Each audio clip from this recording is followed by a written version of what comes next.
Bienvenue dans le récap des actualités africaines. Nazir Marwan Al-Azi, alias Nazi sur les réseaux sociaux, a été arrêté à Beyrouth.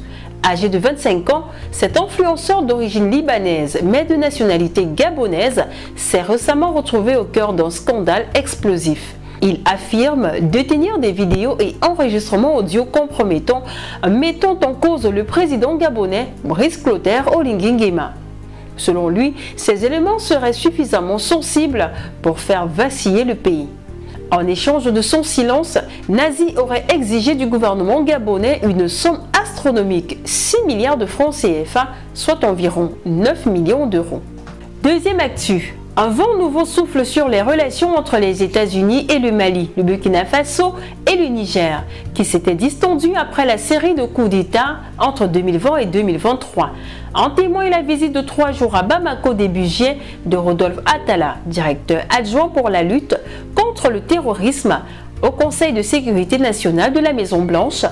Nous avons des équipements adéquats, des connaissances et des forces pour faire face à la menace terroriste. Si le Mali décide de travailler avec nous, on saura comment faire, après l'émissaire du président américain Donald Trump au ministre malien des Affaires étrangères Abdoulaye Diop. Troisième actu. Durant le mois de juillet 2025, l'Organisation internationale des migrants en Tunisie a facilité le retour volontaire de 1096 migrants. Et depuis janvier, ce sont plus de 5000 migrants qui ont été rapatriés dans leur pays d'origine via l'agence onusienne.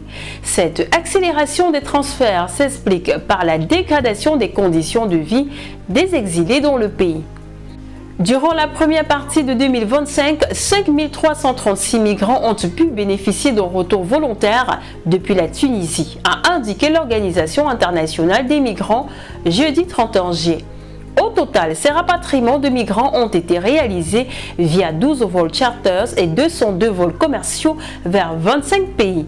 Le dernier transfert en date réalisé le 29 juillet a permis à 170 migrants de regagner la Guinée. Quatrième actu. L'Alliance des États du Sahel accélère la création de la Banque confédérale d'investissement et de développement pour renforcer l'indépendance financière et la souveraineté économique du Burkina Faso, du Mali et du Niger.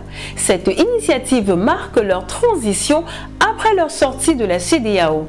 Selon le ministre malien des Finances, cette banque sera un outil clé pour l'autonomie économique régionale. Les trois pays ont réaffirmé leur engagement pour sa mise en œuvre.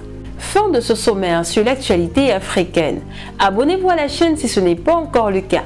Activez la cloche de notification pour recevoir toutes nos vidéos.